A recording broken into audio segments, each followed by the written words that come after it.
नमस्कार दोस्तों, हम पढ़ रहे थे पहले चैप्टर पिन। तो कल हमने आधा भाग पिन का पढ़ लिया था। पिन कितने टाइप्स की होती है और उसके एग्जाम्पल देखे थे और पिनों की हमने जोड़ भी की थी और बाकी भी कर ली थी। आज हम सीखेंगे पिनों के गुण और भाग और पिन का लेसे पे कैसे लेता है, मैसे पे कैसे लेता है, ये भी सीखेंगे और इनके आज बहुत सारे एग्जाम्पल करेंगे। ठीक है, तो आज हम सीखना है पिनों के गुण।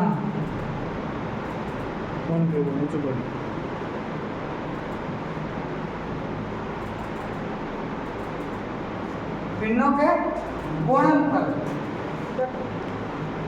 गुणनफल कैसे करते हैं? तो कोई भी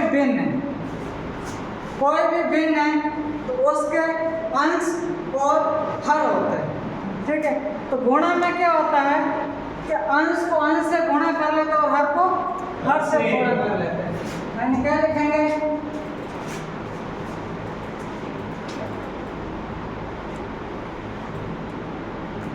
पिनों के अंश को अंश से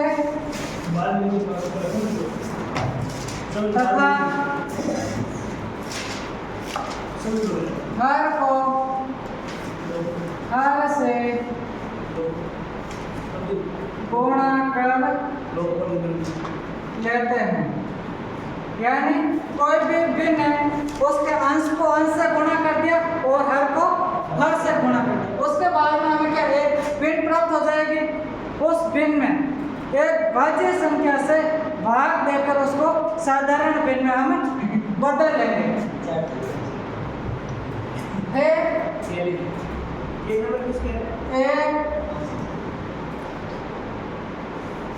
निश्चित पिन प्राप्त होगी।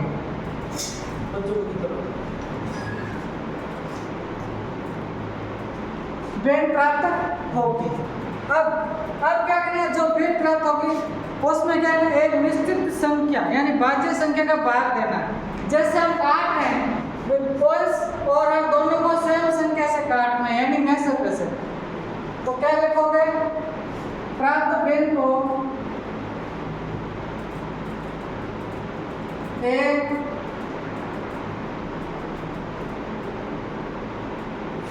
भाज्य संख्या से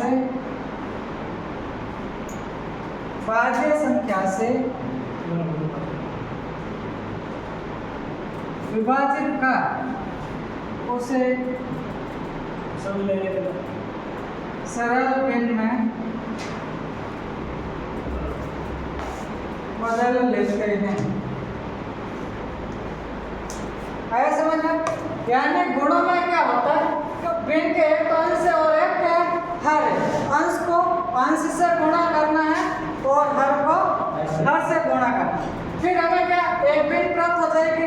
उस पिन को एक भाज्य संख्या से विभाजित करके साधारण पिन में हम क्या कर लेते हैं? बदल लेते हैं। जैसे एग्जाम्पल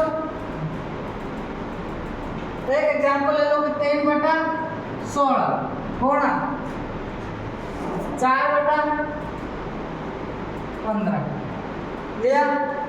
अब इसको क्या हमने जब परिभाषा पढ़ो और जैसे करते जाओ। देखो, पिन के अंश को अंश से तथा हर को हर से गुणा कर लेते हैं। यानी अंश को अंश से ऊपर वाली संख्या और हर के नीचे वाली संख्या। तो अंश को अंश से गुणा कर दो, यानी 3 को 4 से गुणा कर दो, 3 गुणा 4 और हर को हर से कर दो यानी 16 गुणा 15 कर दिया। इससे हमें क्या प्राप्त हो जाएगी? एक पिन प्राप्त हो जाएगी। तो 4 तेरे कितने हो गए? 12। 16 5 80 8 16 और 8 कितने हो गए? 24 हो गए। अब देखो, अब हमें पिन प्राप्त क्या होगी? 12/240। अब क्या करना? एक भाज्य संख्या से विभाजित कर उसे सरल पिन में बदल लेना। यानी ऐसी संख्या देखो जो 12 में भाग जाए और 240 में भी जाए। तो मैं किसका भाग दूं वहां पे? 2 को 12 का भी दे सकते हो ना? हाँ, शेष है। डायरेक्ट 12 का इसमें आ जाएगा एक बार, इसका कितना जाएगा 20 बार।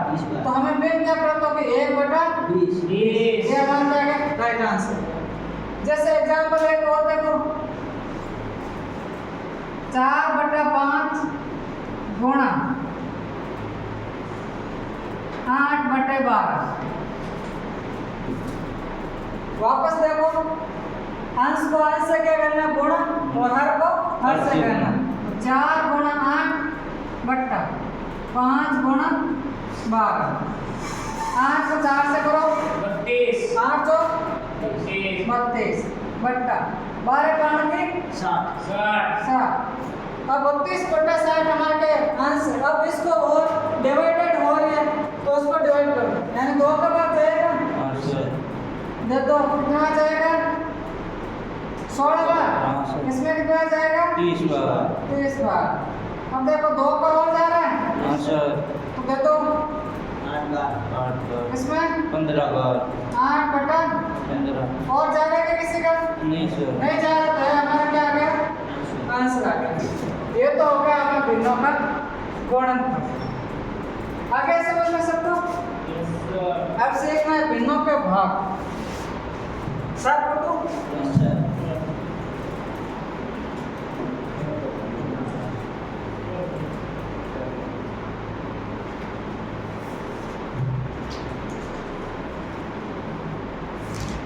भिन्नों के भाग।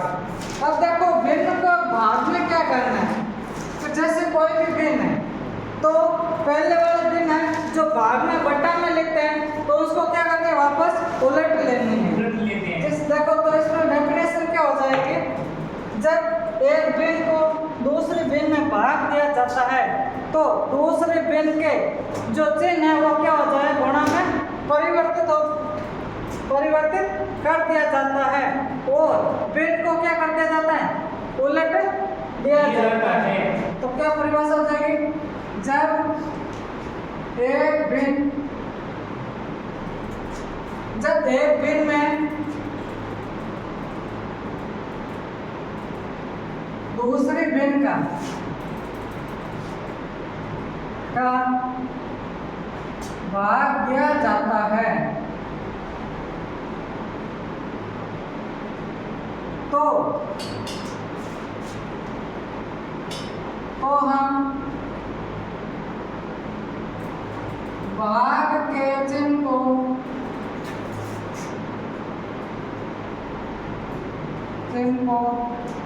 गुणा में बदल देते हैं। चिन्ह को गुणा में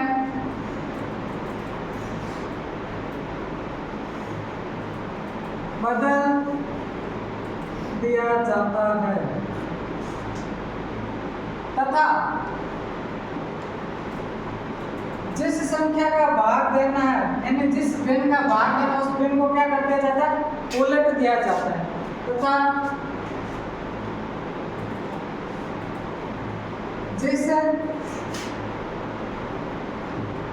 भिन्न का भाग दिया जाता है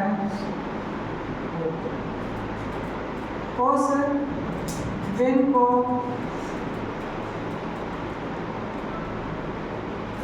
उलट दिया जाता है। कैसे उलटोगे, यानी जो हर है उसको क्या बना दोगे अंश, तो अंश है उसको क्या बना दोगे हर बना दोगे। ठीक है, उलट दिया जाता है तो एक भिन्न प्राप्त हो जाती है। एक भिन्न प्राप्त होगी और उस भिन्न में क्या एक निश्चित भाज्य संख्या से भाग देकर उसको सरल भिन्न में बदल लेते हैं। अब देखो जैसे इसका एग्जाम्पल देखो, जैसे मैं एग्जाम्पल लिया 5/12 भाग 15/18। मैंने क्या करना है 5/12 भिन्न में भाग देना 15/18 का। अब इसको मैं कैसे लिख दूँ देखो 5/12 इसमें भाग देना 15/18 ऐसे लिखूंगा। अब देखो एक तरीका तो है बाह्य संख्या को आपस में क्या कर दो गुणा और बीच वाले को क्या कर दो, तो क्या जाएगा 5 गुणा 18 बटा 12 गुणा 15। एक तो ये हो गया। एक अपने परिभाषा के अनुसार देखो कि भिन्न में भाग दिया जाता था, हम भाग के चिन्ह को गुणा में परिवर्तित कर देते हैं, यानी ये भी भिन्न है। ठीक है, तो इसमें देखो वापस पहले वाले भिन्न से हम लिख दो 5 बटा 12। हमें भाग के चिन्ह को किसमें परिवर्तित कर देते हैं, गुणा में। ये लोग गुणा में परिवर्तन कर दिया तथा जिस भिन्न का भाग दिया जाता है उस भिन्न को उलट दिया जाता है, यानी हम भाग किसका दे रहे हैं 15 बटा 18 का, इस भिन्न को हम क्या कर देते हैं उलट देते हैं, यानी जो अंश है उसको हर बना देते हैं और जो हर है उसको अंश बना देते हैं। तो क्या देगा 18 बटा 15। तो ये हमारा क्या हो गया गुणा। अब इसको पहले गुणा में सीखा, ऊपर वाले से गुणा कर दो और नीचे वाले को नीचे वालों से, तो क्या हो जाएगा 5 गुणा 15 सॉरी 18 और 12 गुणा 15। अब इसको यहाँ पे काटना चाहो तो यहाँ पे भी काट सकते हो आप। कैसे, तो 5 का भाग 15 में कितना आ जाएगा 3 बार। 3 बार। अब देखो 18 और 12 6 का भाग 4 है, सर कितना आ जाएगा 6 का भाग 12 में 2 बार, 18 में 3 बार। तो ऊपर क्या बचा 1 गुणा 3, नीचे क्या बचा 2 गुणा 3, तो 3 से 3 क्या हो जाएगा कैंसिल, क्या बचा 1 बटा 2। ये क्या होगा आंसर। इसी प्रकार का कैसे भी काट सकते हो, 5 का 15 में 3 बार, 3 बार, तो 3 का भाग 18 में 6 बार, 6 का भाग 12 में 2 बार, फिर क्या बचा 1 गुणा 1, नीचे क्या बचा 2 गुणा 1, तब क्या होगा 2 को 1 से गुणा कर दे, 2 को 1 से कर दो 2, आंसर क्या होगा 1 बटा 2। आया समझ में? Yes sir. तो इसका एग्जाम्पल और देखो एक,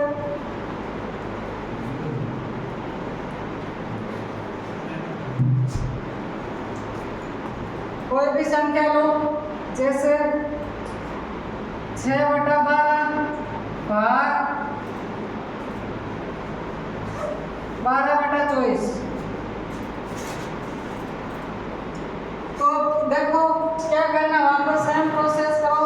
देखो क्या करो 6 बटा 12 भाग का चिन्ह किस में बदल दो गुणा में।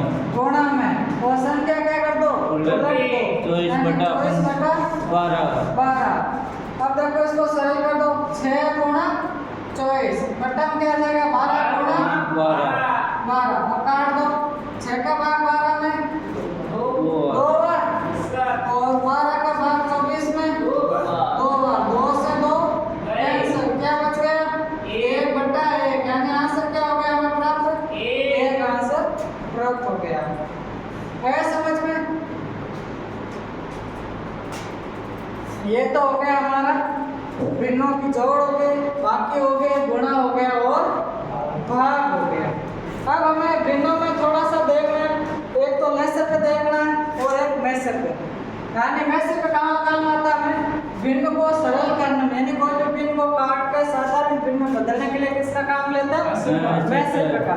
और लेसर पे काम करते हैं भिन्नों की जोड़ बाकी करने में, यानी कोई भिन्न है जिसकी जोड़ करते तो हरों का लेसर पे लेते हैं और बाकी भी करते तो उसके में भी क्या लेते हैं हरों का लेसर पे लेते हैं। और लेसर और मैसर होने के बाद हम इसका एग्जांपल करेंगे जिसमें जोड़ भी होगी, बाकी भी होगी, गुणा भी होगा और भाग भी होगा।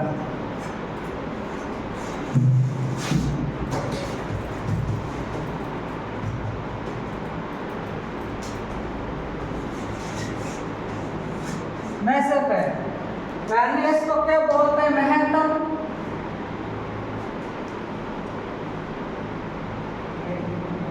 समापत्य, क्या बोलते हैं महत्तम समापत्य। अब देखो इसकी परिभाषा क्या होती है, यानी वह संख्या, वह बड़ी से बड़ी संख्या जिसका दी गई संख्या में पूरा भाग जाता हो। यानी कोई भी संख्या है, जैसे यहाँ पर मैं लिख दूं 12 18, तो इसमें वह बड़ी से बड़ी संख्या संख्या जिसका दी गई संख्या में यानी 12 और 18 में पूरा पूरा भाग जाता हो उसको क्या बोलते हैं? मैसर है। तो इसकी परिभाषा क्या लिखोगे? वह बड़ी से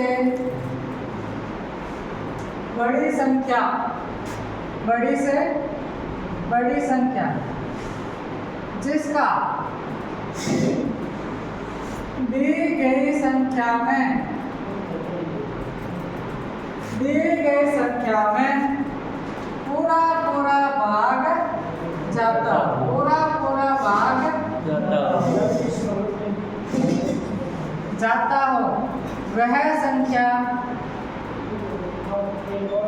वह संख्या क्या कहलाती है? मैसर कहलाती है।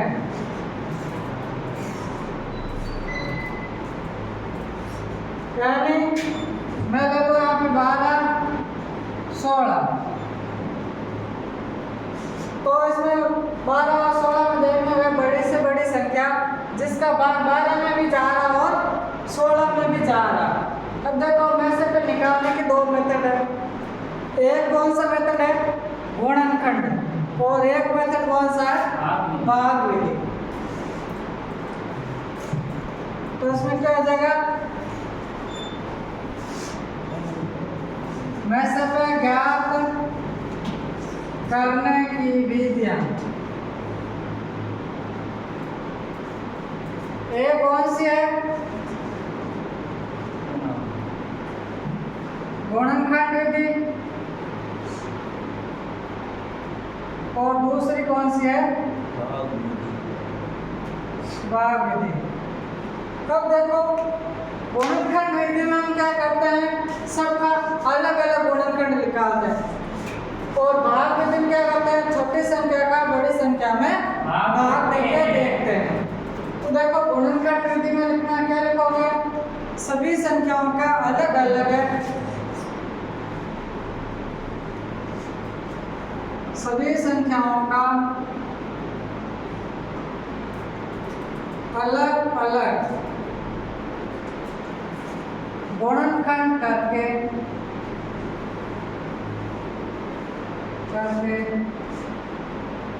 कॉमन संख्या को बाहर निकाल लेते हैं। बाहर निकालकर उनका गुणा करने पर गुणा करके मैसेज पे ज्ञात किया जाता है। ठीक है, यानी अलग अलग संख्या है तो सबका क्या करेंगे? अलग अलग गुणनखंड करेंगे। फिर जो कॉमन संख्या होगी, कॉमन संख्या को हम क्या करते हैं? बाहर निकाल के इनका गुणा कर लें। जैसे देखो अपना एग्जाम्पल है 12 16। अब इनका क्या करना है? अलग अलग क्या लेना है? गुणनखंड लेना है। तो 12 का गुणनखंड निकालो, कितना हो जाएगा? 2 गुणा 2 गुणा 3। देखो 2 दूनी 4 4 3 12। अगर ऐसे से आपको याद नहीं रहता तो ऐसे निकालो। पहले 12 का निकालो, किसका भाग दोगे? 2 का। कितना आ जाएगा? 7। फिर 2 का दे दो 3 का, फिर 3 का। 12 क्या है? 2 गुणा 2 गुणा 3। इसी प्रकार 16 का निकाल लो, किसका भाग देंगे? 2 का। कितना है?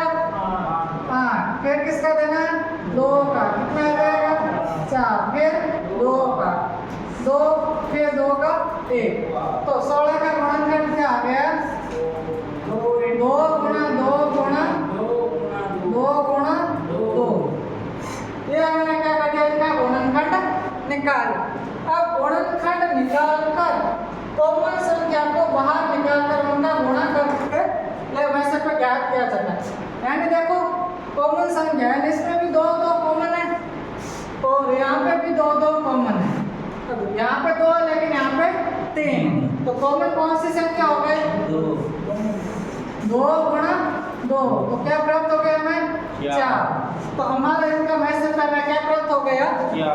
4 प्राप्त हो गया।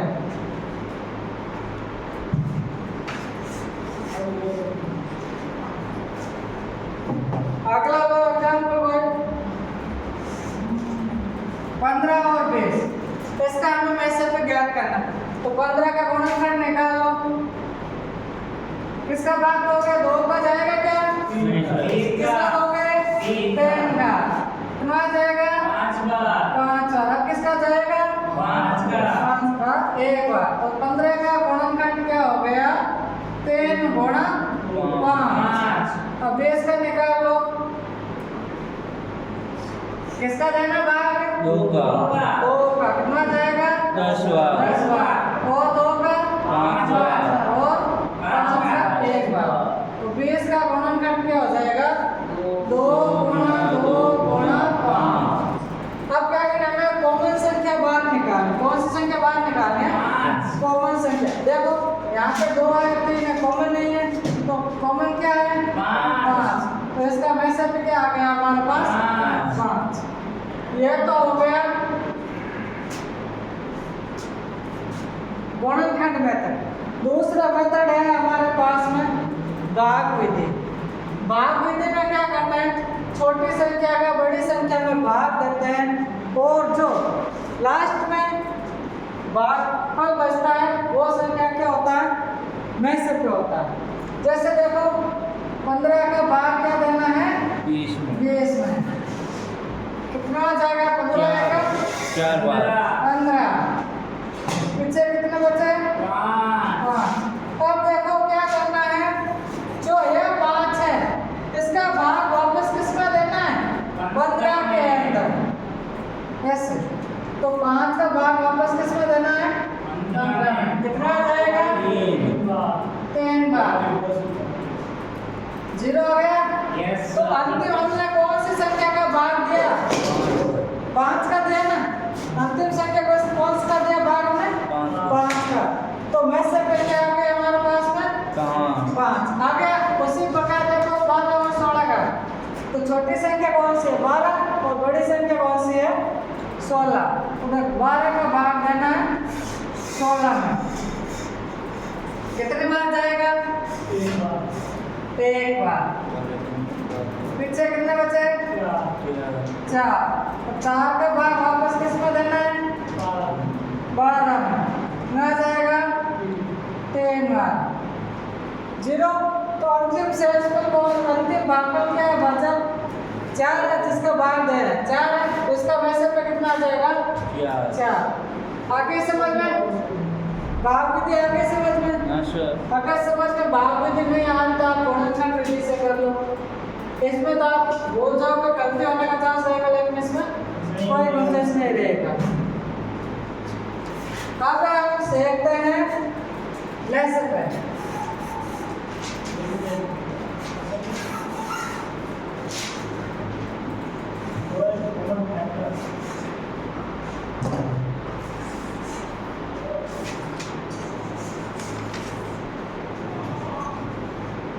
अब देखो लेसन की परिभाषा क्या होती है?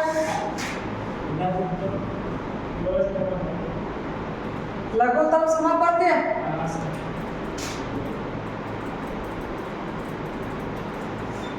लघुत्तम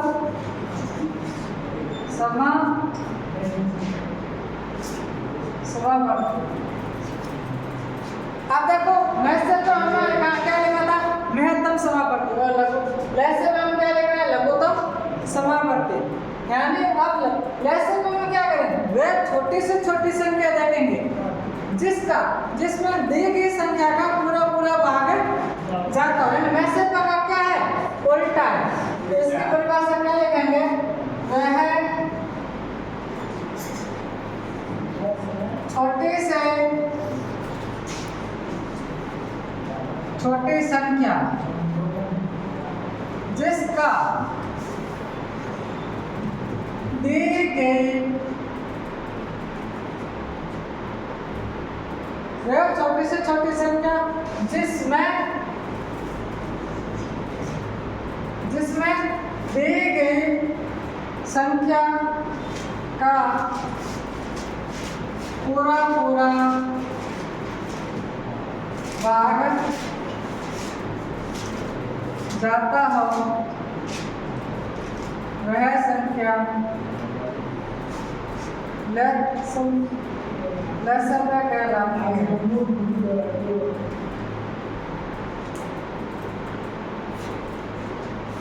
यानी वैसे तो हमने क्या देखा था, वह बड़ी से बड़ी संख्या जिसका दी गई संख्या में पूरा भाग जाता हो, और लेसर में क्या होगा, वह छोटी से छोटी संख्या जिसमें, देखो इसमें क्या था, जिसमें दी गई संख्या का पूरा भाग जाता है। यानी लेसर पे वैसे क्या होगी जिसमें हम कोई भी संख्या दे हुई फिर संख्या का पूरा भाग जाए, और लेसर पे वह हुई वैसे पे इनका संख्या दी हुई की संख्या में पूरा भाग चला जाए। जैसे देखो यहाँ पे मैं लेता हूँ एग्जाम्पल 12 और 16, तो इनका हमें क्या निकालना, लेसर में निकालना। तो लेसर कैसे निकालेंगे, गुणनखंड विधि द्वारा 12 और 16। सबसे पहले छोटी अभाज्य संख्या का भाग देना है, तो किसका देंगे, 2 का, कितना आ जाएगा 6 बार, और 16 में 8 का, तो किसका देना है 2 का, कितना आ जाएगा 3 और 4। अब देखो और किसका दोगे, 2 का, कितना आ जाएगा 3 और 2। अब किसका देना है 2 का, 3 1, और किसका देना है 3 का, 1। अब इन संख्या जो प्राप्त हो गई इनको हम क्या कर लेते हैं, गुणा, 2 गुणा 2 गुणा 2 गुणा 2 गुणा 3, यानी 2 दूनी 4, 4 दूनी 8, 8 दूनी 16, 16 48। तो हमें प्राप्त हो गया, लेसर पे कितना प्राप्त हो गया 48। यानी 48 का है वह छोटी से छोटी संख्या है जिसमें दी गई संख्या यानी 12 और 16 दी गई संख्या का क्या होता है, पूरा भाग जाएगा। ठीक है, ये तो हो गया आपके लेसर पे और मेसर पे। अब हमें देखना कोई भी संख्या जैसे 2 संख्या दे दी और लेसर पे और मेसर पे दे दिया, तो इनका संबंध क्या होता है,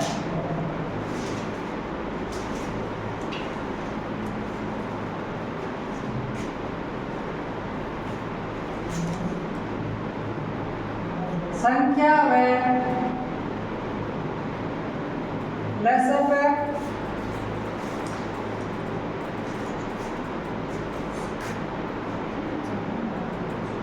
मेसर पे का आपसी संबंध।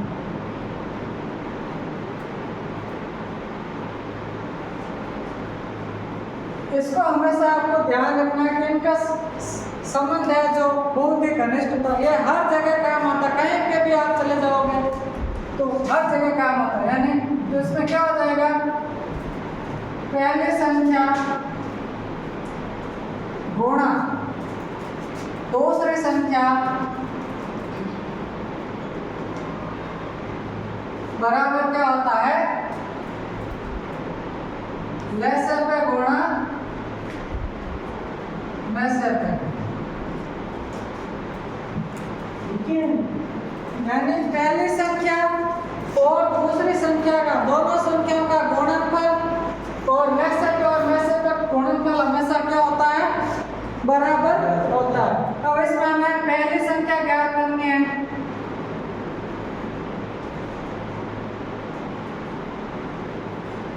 पहली संख्या ज्ञात करनी है, तो इसका फॉर्मूला क्या हो जाएगा,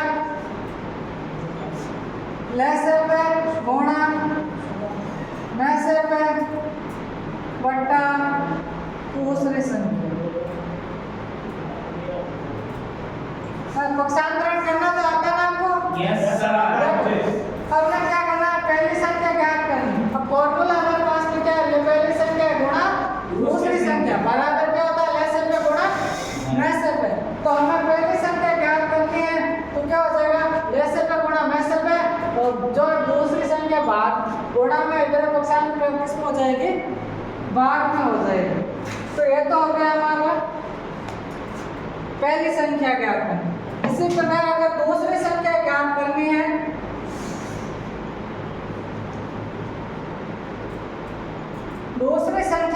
करनी है तो क्या हो जाएगा, लेसर पे गुणा मैसर पे बटा पहली संख्या। आगे समझे, यानी दूसरी संख्या ज्ञात करनी है तो क्या हो जाएगा, लेसर पे गुणा मैसर पे बटा पहली संख्या। तब हमें क्या ज्ञात करना है, लेसर पे या मैसर पे ज्ञात करना है। अब देखो एक फॉर्मूला से 4 फॉर्मूले बना है, 2 फॉर्मूला हमने बना दिए, तीसरा फॉर्मूला अगर हमें लेसर पे ज्ञात करना है, लेसर पे ज्ञात करना तो इसका फॉर्मूला क्या हो जाएगा, पहली संख्या गुणा दूसरी संख्या बटा क्या हो जाएगा, मैसर पे, यानी पहली संख्या गुणा दूसरी संख्या बटा मैसर पे। और हमें क्या ज्ञात करना है, मैसर पे ज्ञात करना है। मैसर पे ज्ञात करना तो क्या हो जाएगा, पहली संख्या इंटू दूसरी संख्या बटा में कौन आ जाएगा, लेसर आ जाएगा। हाँ सर, लेसर आ जाएगा सर। यानी देखो मैसर पे हमें ज्ञात करना है तो पहली संख्या गुणा दूसरी संख्या बटा लेसर पे। अब जैसे देखो एक इनका एग्जाम्पल लो,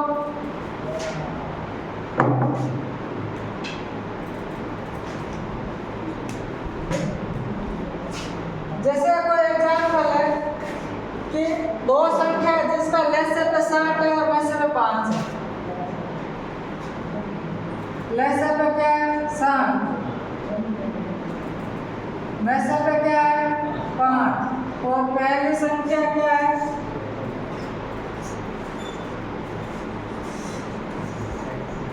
पहली संख्या है आपके पास में 23, तो हमें दूसरी संख्या क्या करनी है।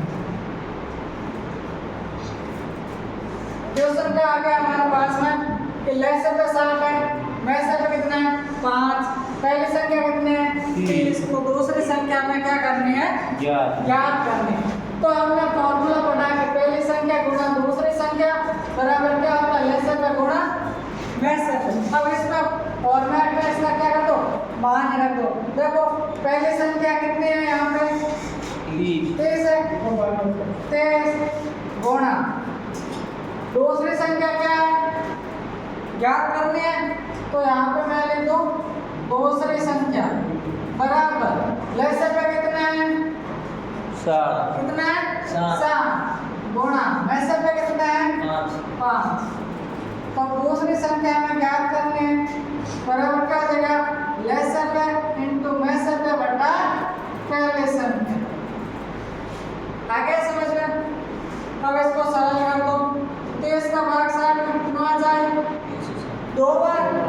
अब क्या गया 2 गुणा 5 बराबर कितना आंसर आ गया 10। तो दूसरी संख्या क्या आ गई हमारे पास में 10 आ गई। आया समझ में। ठीक, आगे हम क्या करना है, इनका बहुत सारा क्या करना है एग्जाम्पल देखने हैं।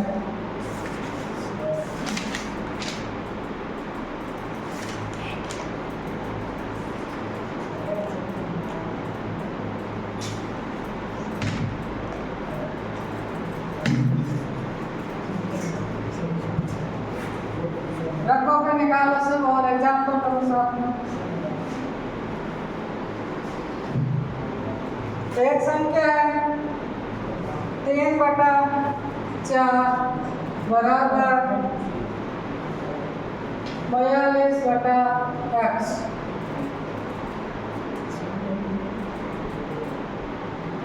तो आपको क्या ज्ञात करना